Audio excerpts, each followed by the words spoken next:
Bem-vindo ao Mente Empreendedora, com William Câmara e Gustavo Oliveira. Seja bem-vindo a mais um episódio da Mente Empreendedora, a mente do líder do futuro. Eu sou William Câmara e hoje eu estou aqui com o Fábio.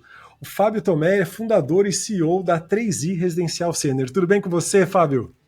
Tudo ótimo, William. Obrigado pela oportunidade de batermos esse papo e compartilhar um pouco de experiência, né? Como eu estava falando para você, assim, conversar com empreendedores, pessoas que realmente saíram do zero e trilharam uma jornada gloriosa, é o meu desafio aqui toda semana, conversando com empreendedores de diversos tipos, com diversos tipos de negócios. E eu aprendo muito. Para mim, como eu estava falando, a nossa jornada empreendedora, às vezes, ela é muito solitária. E conversar com os nossos pares dá um gás assim, para a vida, então vai ser muito bom a gente bater um papo. Fábio, eu pedi que você faça um resumo bem rápido da sua trajetória como empreendedor. O que você já empreendeu, de onde você surgiu, qual que é a tua história empreendedora? Legal, William. William, falar um pouco de mim, né, é bastante inspirador, né? Eu me emociono com as minhas próprias histórias, conquistas, e sei que estou ainda em uma jornada de muito aprendizado. Então, eu sou do interior do estado do Rio, de uma cidade chamada Paraíba do Sul, nascido em Volta Redonda, e desde muito cedo, muito novo, o viés do empreendedorismo sempre correu na minha veia, né? Já fui desde atendente de quitanda, vendedor de salgadinhos na rua, jogador de futebol de base, né? Treinei aí nos times de base, Flamengo e Vasco na época, só que a minha jornada como jogador foi um período curto, falo 3 anos, uma carreira, né? Então, dentro da minha adolescência, o meu sonho era ser jogador de futebol. E também gostava muito de projetos voltados para a tecnologia. Eu sou nascido em 1980, então na década dos anos 90, aí a gente está falando em tecnologia, quando a gente começou a descobrir a situação da internet, né, a formação em Clipper, programador, né, então a gente se formava, fazia um curso técnico, onde você fazia 2 anos de tecnologia e 2 anos de contabilidade. Então você já saía Pronto para o trabalho, né? Pronto para o trabalho, né? Não, e Clipper, você falou Clipper, eu não escuto isso há 20 anos, 30 anos. Nossa, Clipper, DBase e Pascal, né? Exatamente. Então, para você ver de onde vem a nossa trajetória, eu falo que quando eu comprei o meu primeiro computador, vinha o Windows com 23 disquetes, né? E o acesso à internet era via Netscape, linha de escada, a gente ouvia aquele barulhinho e para abrir uma imagem era um parto, né? Hoje o pessoal tem tecnologia na ponta, né? E de forma muito rápida. Então o mundo mudou muito, né? E essa minha trajetória, ela vem também em constante evolução. Então eu já tive lan house no interior do estado de São Paulo, eu fui o primeiro empreendedor nessa linha de lan house, entender o que o mercado tinha com as famosas lan house de games, onde a pessoa trabalhava o dia inteiro, depois ia lá e pagava R$ 2 a ficha para jogar 1 hora de Super Nintendo, Mega Drive e PS4, né, Nintendo 64. Depois, quando me mudei para Campinas, o objetivo maior era dar continuidade nessa minha formação na área de tecnologia, né? Meu grande objetivo era me tornar um gestor nessa área de tecnologia. Então, me formei na parte de programação e gestão de rede. Então, eu tenho uma formação voltada para a tecnologia da informação e passei a empreender nesse segmento. Então, já tive loja de informática, já tive produtora de vídeo, montei um projeto, uma empresa voltada para a tecnologia de transmissões de acesso via internet. Então, hoje, fazer podcast me traz aquela leitura lá de trás, quando nós começamos a fazer transmissão via internet, onde as conexões a gente fechava satélite, fechava conexão de satélite para criar uma estrutura de internet banda larga para a gente conseguir fazer as transmissões de internet. Então esse universo é um universo que eu sempre mergulhei e sempre estive muito ativo. E agora, falando especificamente do meu atual negócio, que é o negócio onde eu tenho todo o direcionamento e toda a energia direcionada, não que eu não tenha investimento em outras frentes, mas a 3i Residencial Sênior, ela no momento é a cereja do bolo da vida do Fábio, né? Por que eu falo isso? A 3i Residencial Sênior nasceu diante de uma dor que eu tive na minha família e eu precisei de alguma forma montar um projeto para acolher um ente querido. E então eu falo essa frase sempre: eu sou muito realizado na minha profissão, mas muito mais realizado atualmente na minha vocação. Então eu acredito muito que esse projeto ele vem para transformar a vida das pessoas. E para mim é um prazer e uma grande satisfação poder estar lado a lado com essas pessoas. Que legal. Eu gostei da sua carreira de tecnologia, também como engenheiro, eu adoro tecnologia e vi que você empreendeu bastante nessa área. Então, assim, você já tomou muitos, já aprendeu muito, né? Já Sim, sim. subiu e desceu várias vezes como empreendedor. E eu acho que o empreendedor precisa dessa característica, dessa resiliência, né? De começar, sentir o desafio. Eu acho que ele fica forte com isso. Então, a cada negócio que a gente se aprimora, que a gente vence ali, acho que aquilo ganha uma dimensão muito grande. Já vou querer saber um pouquinho mais do 3i, hein? Você quer ver que legal o que você acabou de falar? O empreendedor, ele tem por natureza, ele tem que ter propósito e, sobretudo, ele tem que ter resiliência. Eu tive um negócio na minha vida, na minha trajetória, que foi, acho que, o negócio mais rápido da minha vida, que foi um restaurante. Eu empreendi num restaurante, investi num restaurante por 6 meses. Em 6 meses, eu montei o restaurante, geri o restaurante e vi que não era para mim. Não é que não era para mim. Naquele momento, não estava adequado com algumas coisas. Mas essa experiência de 6 meses do restaurante me trouxe a maior bagagem para hoje gerir o restaurante que tem dentro da 3i. Uma experiência leva a outra, né? Porque não existe Exatamente. curso que te ensine a gerir um restaurante. Você Você cria musculatura, né? você precisa empreender ali, perder dinheiro, perder tempo de vida, perder anos de vida, na verdade, né? Sim. Perder relações. Pô, esse é o investimento que você faz para aprender num negócio muitas vezes. Aí, paciência. É isso que a vida de empreendedor é assim. E a dor do aprendizado, né? Uhum. Dinheiro, todo mundo fala que você recupera. Na verdade, eu penso que dinheiro você não recupera, você ganha outro. Né? Então é muito difícil você recuperar uma Aquele já perda, foi, já. uma grande perda. Aquele já foi. Você tem que estar disposto a ganhar um novo.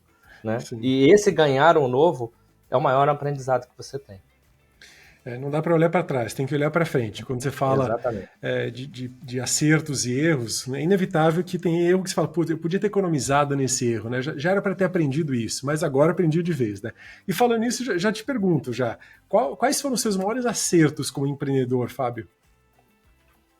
Os maiores acertos que eu acredito muito estão pautados em rede de relacionamento, porque por mais que o negócio não foi tão bem sucedido, mas ele me promoveu e me trouxe uma boa rede de contatos, relacionamento com as pessoas, né? Eu acho que rede é uma coisa e relacionamento é outra. Através de todo o negócio, eu aprendi a desenvolver relacionamento e não simplesmente uma relação comercial, uma relação de negócio, mas sobretudo eu acho que também me trouxe muita musculatura para sempre acreditar que tudo vai dar certo. Apesar de não dar certo determinadas ações, existe uma consequência por não dar certo, porque está muito linkado a decisões, e nem sempre uma decisão sua, mas decisão de pessoas, porque também não se tem negócio para transformar simplesmente a sua vida, e sim transformar a vida das pessoas. Então eu aprendi muito a também permitir com que as pessoas errassem juntamente comigo. Que legal. Gostei do que você falou sobre rede e relacionamento. Rede, relacionamento e relacionamentos, né? Queria falar até um pouquinho sobre essa parte de rede de relacionamentos, que você é contemporâneo, eu nasci, sou 4 anos mais velho que você apenas, mas é de uma geração onde o relacionamento não era tão descartável como é hoje. Então, Exatamente. hoje nós trabalhamos na Upskill, nós fazemos mentorias de liderança, mentorias de comportamento para líderes. Chega numa empresa, lá pegamos 10, 20 líderes e conseguimos melhorar a competência de liderança daquele líder. E é muito visível em líderes mais jovens, não vou dizer uma inaptidão, mas uma não valorização dessa rede de relacionamento. E é muito visível em pessoas que já entenderam que isso faz diferença, seja em qualquer área de trabalho, seja no empreendedorismo, seja como futuro líder, para as pessoas te respeitarem, você precisa investir um pouquinho, sabe, na sua rede de relacionamento. É a chance que você tem de você mostrar o que você valoriza, o que é importante para você, para ter os pares, as pessoas que parecem com você, ficarem próximos de você ou querem fazer negócio com você, né? Você deve ter Valores e histórias princípios, interessantes. né? Valores Exato. e princípios. Tem determinadas situações que não são negociáveis, né? Valores e princípios são dois pilares extremamente importantes que não são negociáveis. dentro de qualquer negócio que você vai fazer. E muitas pessoas esquecem que, na maioria das vezes, nós temos habilidades e competências, né? Nós temos perfis hard skill e soft skill, né? Só que hoje o que está na mesa não é simplesmente minha habilidade e competência, mas sim a minha parte comportamental. E comportamento está totalmente ligado a relacionamento. Procure estar cercado de pessoas boas, né? E ultimamente nós precisamos estar cercado de pessoas boas que nos impulsionam para frente, mas acima de tudo que seja de mentalidade extraordinária. O comportamento que você trouxe aí de soft skills, eu acho que isso que difere um bom profissional de um profissional automóvel. Ele pode até ser bom tecnicamente, mas se ele não valorizar esse relacionamento e essa rede de relacionamento, esse comportamento, a forma como você lida com os liderados, com o time, ninguém constrói nada sozinho, mesmo hoje, com inteligência artificial a rodo, né? Nivelando a inteligência de todo mundo. Você não constrói nada sozinho, você precisa de time de pessoas que não tem como você aprender tudo, todo o universo de conhecimento do mundo numa vida só. A gente aprende uma área ali e só, não dá para aprender tudo, a gente vai aprender um pedaço. Aí a gente vai juntando com pessoas que estão aprendendo outros pedaços, que estão masterizando outras áreas, né? Poxa, quantos anos você masterizou para chegar onde você está hoje com a tua empresa? Pô, você foi coletando conhecimentos, informações, até que hoje você consegue liderar e tocar uma empresa do porte da sua, fazendo o que você faz, né? Mas isso demorou muito tempo, né? Quando a gente junta pessoas, a gente vai mais rápido, né? Com certeza, com certeza. Fábio, sozinho nós chegamos em um determinado patamar, em uma certa velocidade. Com pessoas nós temos muito mais consistência e temos condições de pulverizar isso. Sem dúvidas. Você trouxe um grande acerto seu, né? Um grande acerto nas tuas escolhas de habilidade, de comportamento como empreendedor. E quais foram os seus maiores erros? Qual foi o maior aprendizado que você teve? Aquele que custou mais caro? E qual foi um grande erro do empreendedor para que outros não caiam nessa também? Todo empreendedor ele é ansioso por natureza, né? Ele acredita que dentro da sua mente ele já planejou que tudo vai dar certo e acredita muito que qualquer ação é responsabilidade das pessoas em fazer acontecer. A partir do momento que você entende que você compartilha a responsabilidade com as pessoas e o fato de acontecer ou não, a maior responsabilidade é sua, isso faz toda a diferença. Então, eu venho de uma mentalidade de desenvolvimento de software.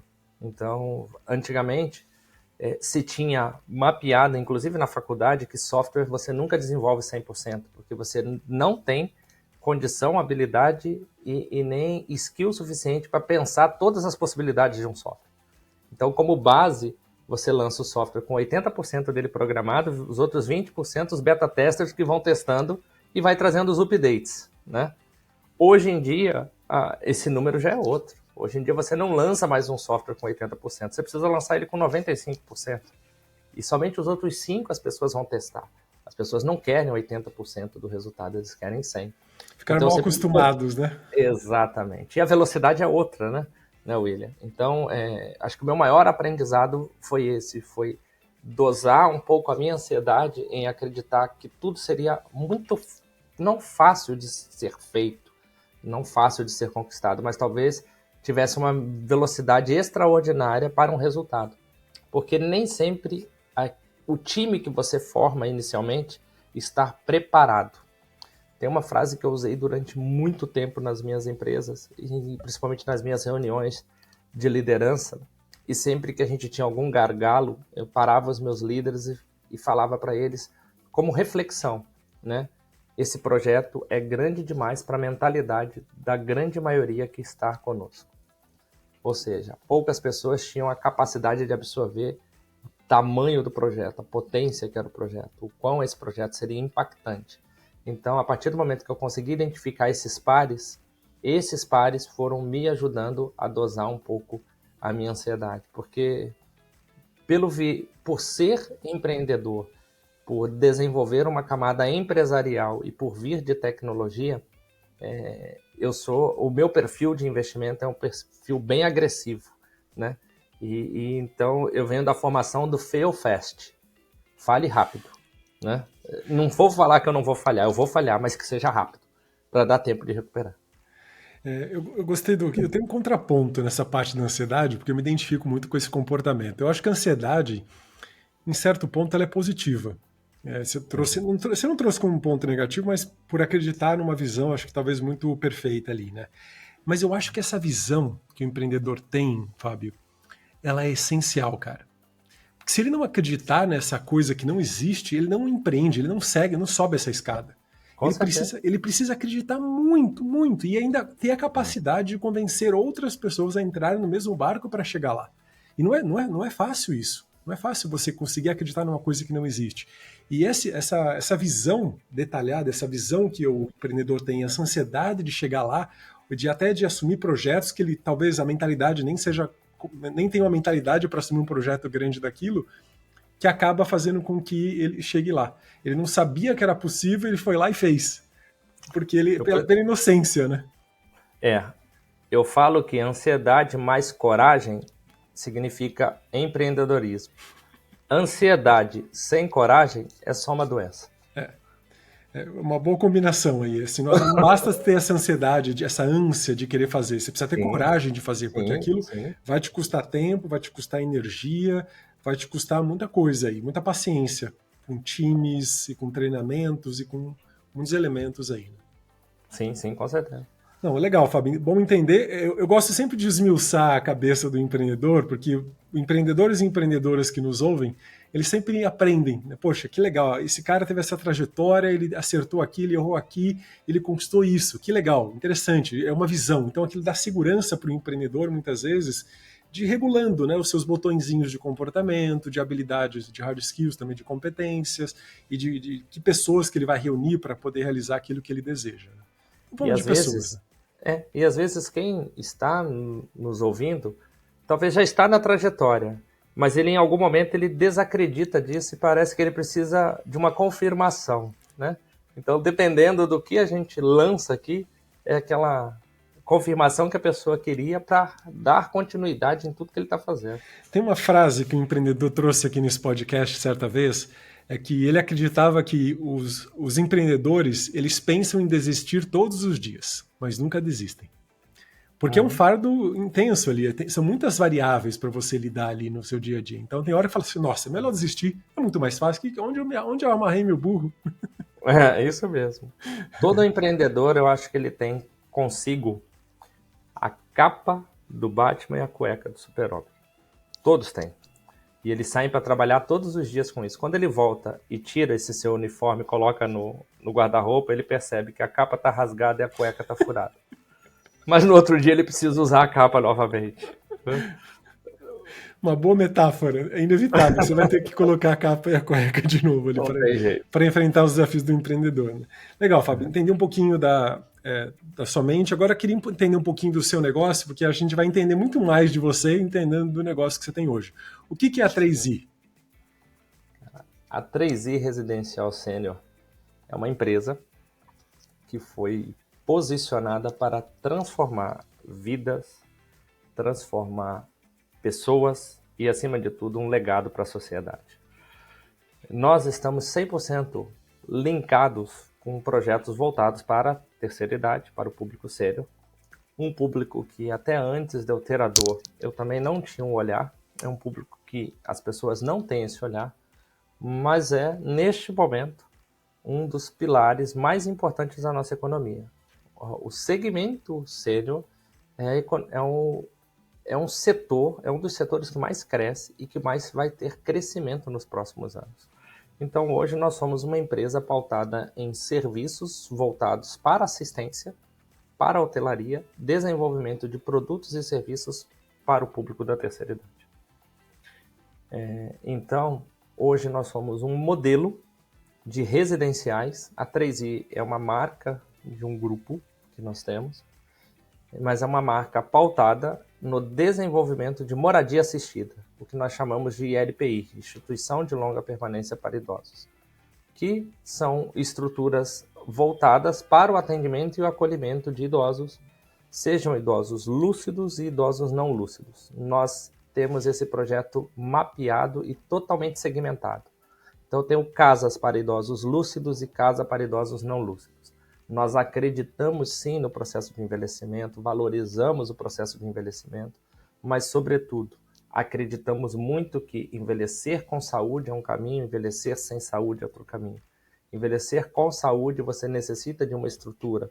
Envelhecer sem saúde, você necessita de uma outra estrutura. Sabe que você falando agora deu um clique muito grande. Eu tive num evento semana passada no Rio de Janeiro, onde centenas e centenas de startups só falando de inteligência artificial. E você está indo para uma via inesperada, ou seja, é inevitável que o mercado, a quantidade de idosos vai aumentar absurdamente. Então você está com um mercado assim crescente para explorar, para expandir, fantástico, hein?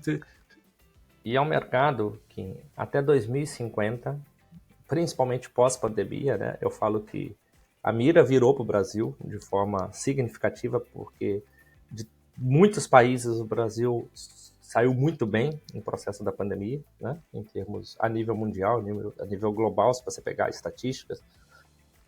Mas nós estamos hoje em um país onde até 2050 seremos a quinta população mais idosa do mundo. Até 2030 não teremos mão de obra qualificada o suficiente para atender tamanha demanda do nosso país. E no ano passado eu fiz uma imersão em São Francisco, 100% pautada em inteligência artificial, para saber o impacto da inteligência artificial dentro do meu segmento. Porque uma vez que eu trabalho com idosos lúcidos, o idoso lúcido ele é um público extremamente consumidor, ele está na tecnologia hoje. E partindo do pressuposto que os idosos que eu atendo hoje quebram paradigmas da institucionalização, viram seus pais envelhecer em casa, cuidaram dos seus pais, a expectativa de vida hoje é muito maior do que antes, os meus futuros clientes são os filhos desses idosos. E os filhos desses idosos já estão no celular. Então eu preciso, de alguma forma, preparar esse ambiente. Então, durante esses 15 anos que nós já estamos nessa jornada do atendimento assistencial, do acolhimento, agora nós partimos para uma outra jornada, que é atrelar a parte assistencial, a parte da hotelaria, com a parte da tecnologia e inteligência artificial, mas com o maior desafio do mundo, não perder a essência da humanização. Eu acho que esse é o ponto importante. Assim, eu tive o prazer de conhecer alguém que cuida disso, que até escreveu um livro, chama a doutora Ana Cláudia Arantes, não sei se você conhece. Ela trabalha com cuidados paliativos, de pessoas que já estão... Ela escreveu um livro muito interessante recentemente, e eu não tinha ideia do tato que é necessário para trabalhar com esse público. Meus pais são idosos, mas estão bem lúcidos e vivem em casa ainda, mas eu não tinha ideia da dimensão. É necessário, e cada vez mais eu vejo mais e mais residenciais desse tipo, porque isso gera integração, gera socialização, então é um ambiente fantástico. Eu tenho um aqui bem perto de casa, um residencial, e eu penso, poxa, depois dos 80, 90 anos, é útil você estar num ambiente lá onde você tem coisas para fazer divertidas. Ele espera estar lúcido e produzindo, trabalhando, mas a gente nunca sabe o dia de amanhã, né? Então é bom ter um plano B. E quando você deu esse exemplo dos seus pais, e quando a gente fala em ser cuidador vai além de ser um cuidador para uma LPI. Todas as pessoas deveriam mergulhar em algum momento nesse universo para entender o que é esse processo do cuidado, porque você, de alguma forma, você já é cuidador dos seus pais. Você convive com isso, você não tem, neste momento, né, a decisão, a necessidade dele estar institucionalizado, buscando socialização em algum ambiente, mas, sobretudo, dentro da sua família, hoje você é o cuidador, você é a referência, você passa a ser a referência. Então, você ter acesso à informação, ter acesso a determinadas situações comportamentais, entender como que a mente do idoso funciona, quais são os vícios que eles acabam desenvolvendo, os medos, os anseios, a ansiedade. Dentro do nosso projeto, uma vez eu estava conversando com um idoso e ele falou assim, Fábio, a nossa maior armadilha é a insônia. As pessoas não fazem ideia do que é uma insônia para o idoso. Os medos, as crenças, né? As crenças limitantes que eles têm.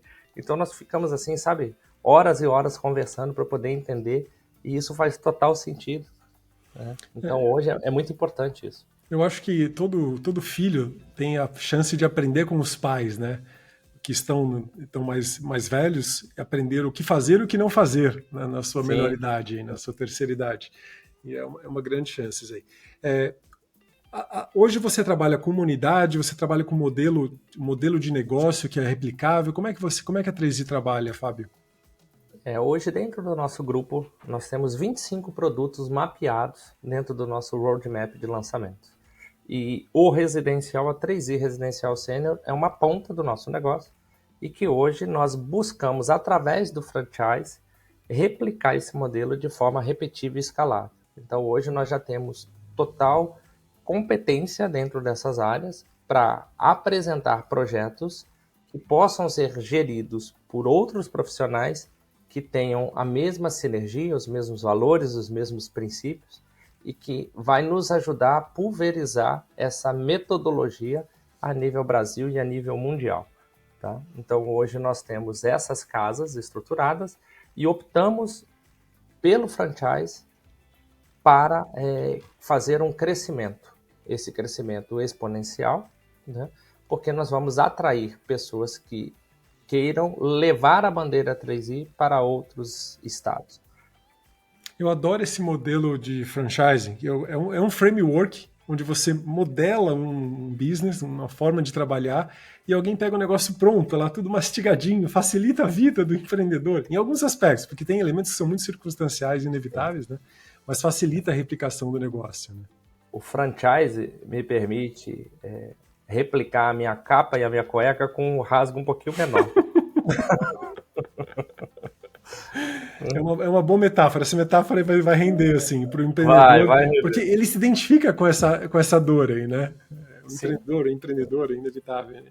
Um dos dois. Porque hoje o franchise, de alguma forma, são pessoas que querem investir, que têm um propósito, mas ele precisa validar alguma coisa, né?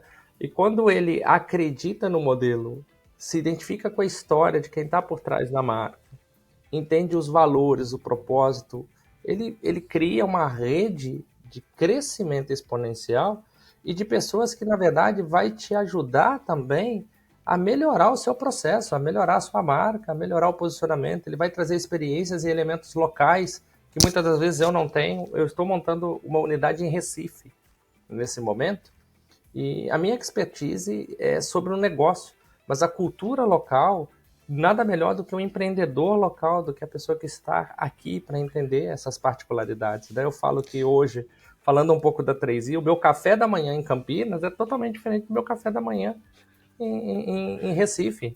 A minha nutricionista em Campinas é diferente da nutricionista. Então, tudo isso o franchise me permite, me dá essa gama de riqueza. Né? Não somente de informação, mas de que forma a gente também modela, né? Traz esse framework para outras praças, para outros players e consiga validar e ter sucesso. Que legal que você trouxe sobre essa forma de replicação, né? Hoje meu negócio principal é Upskill, é uma plataforma de desenvolvimento de comportamento de liderança. Então a gente presta serviços para empresas em formato de plataforma, oferecendo mentorias 1 a 1 para líderes. E hoje a gente começou também, assim, já faz um tempo, já desde o ano passado, mentorias virtualizadas por inteligência artificial. A gente pega um mentor, virtualiza ele e uma empresa consegue reduzir o custo colocando aquele líder para trabalhar direto com o mentor virtualizado. E é muito interessante que nesses últimos 15 anos eu venho formando mais de 200 mentores para replicar o mesmo framework de mentoria, muito parecido com o que você trouxe. Você tem um framework, só que aquele empreendedor vai levar para a cidade dele, e lá é um outro universo, ele conhece o público, ele conhece, então ele vai conseguir aplicar muito melhor a mentoria naquela cidade, para aquele tipo de líder, do que eu, que criei o próprio framework, né? Porque ele está mais apto ali, e eu acabo aprendendo muito com ele, com os nuances do mercado dele, do público dele, da área de atuação dele. Então, essa troca que o franqueador tem, né, aprendendo com todos os franqueados, como eu como mentor master aqui, aprendendo com todos os mentores do mundo. Em Portugal é completamente diferente, outra cultura, então é outra expertise, né? É muito interessante, e a gente acaba enriquecendo todo o grupo, né? Acho que essa é uma vantagem de trabalhar em grupo. Ser franquia hoje é ter a oportunidade de você ter um grande ecossistema. Então, de acertos e erros, né? Muito de acertos e erros, né? Por quê? É onde você tem a possibilidade de um grande brainstorm, né, de chuva de ideias aí.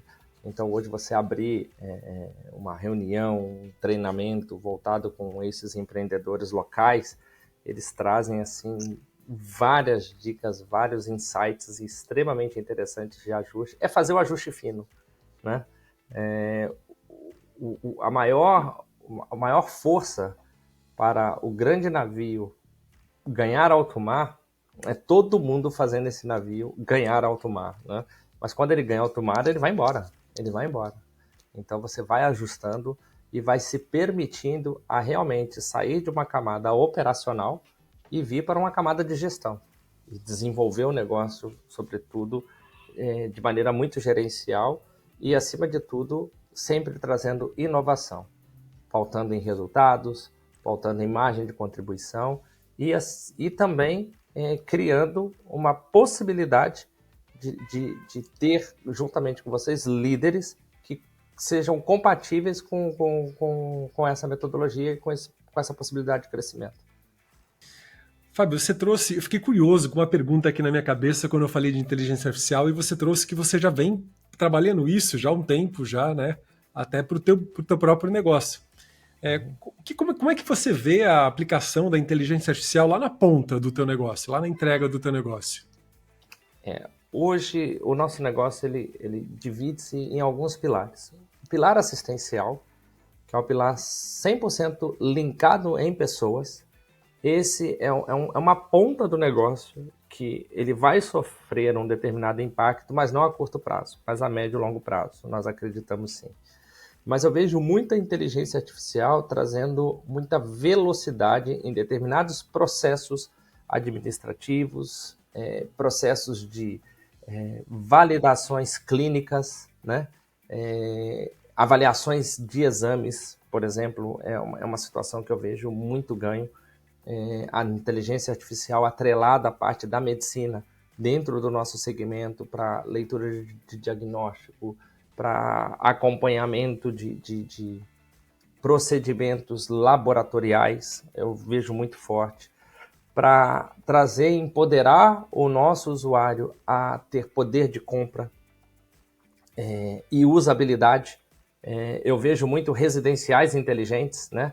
Porque, pensa comigo, William, hoje, quando eu falo em residencial ou instituição de longa permanência, todo mundo acredita num processo de migração da sua residência para dentro de uma estrutura, ok? E isso é um caminho natural. Só que nós temos também um processo de mudança de cultura. O nosso país está passando por um processo de mudança de cultura e mudança de hábitos. Eu vejo muito também desenvolvimento de serviços para idosos dentro da sua residência, que ainda não se enxergam dentro de um residencial. E que, de alguma forma, eles precisam ter acesso a serviços e eles precisam ter acesso à tecnologia. Então, a inteligência artificial, na verdade, ele vai vir para trazer um ponto de equilíbrio nesse processo de transição também. Se eu coloco hoje serviços dentro de uma esteira de produtos que a pessoa dentro da sua casa ela já está habituada a usar, quando ela fizer uma mudança para um residencial e conseguir continuar usando esses serviços, o que mudou para ela foi só a referência do local. Ela talvez saiu de uma casa, veio para um residencial onde ele tem socialização, ele tem os serviços dele e, sobretudo, tem determinadas situações que ele não perdeu, porque num processo de transição, as pessoas tendem a achar que os idosos têm muitas perdas em tudo. Perda de autonomia, perda de espaço, perda da família. E o nosso projeto ele vem numa linha muito na contramão disso. Pelo contrário, nós não enxergamos perdas, nós enxergamos outros ganhos. Ganho de socialização, a família cresce. Ganho de espaço, porque nós não acreditamos em casas onde um idoso sai de uma estrutura de 140 metros, 180, 200 metros quadrados e vem para um quarto de 9 metros quadrados. Isso não existe, né?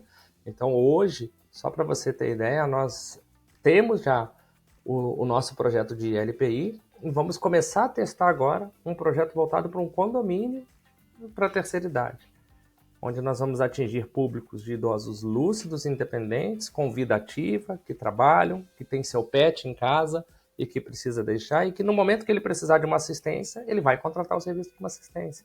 Então, isso é o que nós acreditamos. Nós acreditamos em várias fases do envelhecimento, mas em várias etapas. A pessoa precisa começar a se preparar para essa migração. Porque não vai hoje migrar do nada, assim, de repente agora não vai. Isso vai ser uma baita assistência. Isso é construído, né? Hoje em dia, vou te dar um exemplo, né?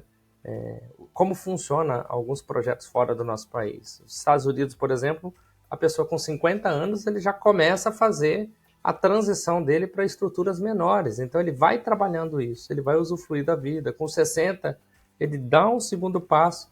Hoje tem idosos com 80 anos que estão dentro de casa, você apresenta o projeto, ele fala assim, pô, legal o seu projeto, mas quando eu ficar idoso eu vou para lá. A pessoa já está com 80 anos. Entendeu? Então isso é uma construção. E isso eu sei que é um impacto muito maior nessa nova geração que está vindo. Por isso que eu falo que os idosos que hoje nós atendemos são idosos que quebram paradigmas e que de alguma forma estão sendo beta-testers para deixarmos a melhor estrutura para os filhos desses idosos e uma melhor ainda para nós. Nós vamos envelhecer num projeto desse. Eu, você, toda pessoa da nossa geração vai ter um projeto de um residencial muito melhor do que o que nós entregamos hoje. Isso não tinha passado pela minha cabeça. Por isso que eu adoro esse podcast, adoro bater papo com gente que está criando coisas novas, está inovando. Você tem vários projetos que vão, além de pegar e enfiar um senhorzinho ou senhorinha num apartamento minúsculo ali, é só por uma questão de facilitar os cuidados, né? Você está criando tecnologia, elementos facilitadores para que ele vá se acostumando com esse apoio extra, que às vezes que ele não tem na casa dele muitas vezes, né? Isso facilita, inclusive, a vida dos filhos, no meu ponto de vista, em vários aspectos. Total, porque a decisão é do idoso e não da família. A família é elemento secundário nessa decisão. Concordo. Ele vai querer vir para o residencial porque é uma tomada de decisão dele, ele quer ser feliz. Esse livro, né, esse grande livro de páginas em brancos que nós nos permitimos entregar para a pessoa quando ele chega no nosso residencial, ele vai ser preenchido com letras coloridas, não vai ser aquele universo preto e branco que as pessoas acreditam. Verdade. Fábio, a gente está chegando no nosso fim, no final do nosso podcast, foi muito interessante conhecer o seu business, conhecer a sua mente. Eu queria que você trouxesse, você na sua trajetória empreendedora, o que você aprendeu, ou o que você gostaria de falar aqui agora para um empreendedor que nos está ouvindo, sobre, seja alguém que está começando, seja alguém que está na sua trajetória, mas precisa de um empurrãozinho, o que você traria de sabedoria, de aprendizado, de conhecimento que seria útil para esse empreendedor que nos ouve? Essa palavra, ou esse pedido é muito profundo, né? Porque eu acredito muito que, como eu sempre falo com os meus gestores, o problema nunca é o que se fala e sempre como se fala. Aí eu vou pegar esse exemplo dessa fala e trazer para a linha de empreender. Você não pode ter medo de empreender. Você não pode ter medo de errar. Você não pode ter medo de conquistar. Mas você tem que ter muito medo de não tentar nada.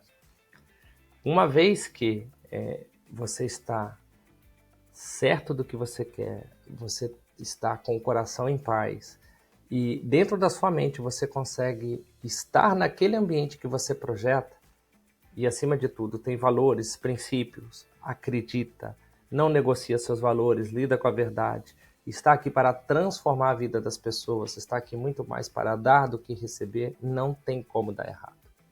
Né? Não tem como dar errado. Então, tenha coragem, tenha propósito, tenha resiliência, mas, sobretudo, esteja disposto a errar e recomeçar, e não desistir. Que legal, Fábio. Obrigado pelo seu tempo. Foi um papo curto, mas adorei te conhecer. Que jornada fantástica. Parabéns aí pelo trabalho que você está fazendo. Você está deixando um legado aí que vai fazer diferença nos próximos séculos, pode ter certeza. Fábio, obrigado pelo papo e até a próxima. Se você gostou do que falamos nesse episódio e quer ficar por dentro de mais conteúdo e atualizações, ou ainda mandar sugestões de temas do que você quer ouvir por aqui, siga o Instagram, @a mente do líder futuro. Até o próximo episódio.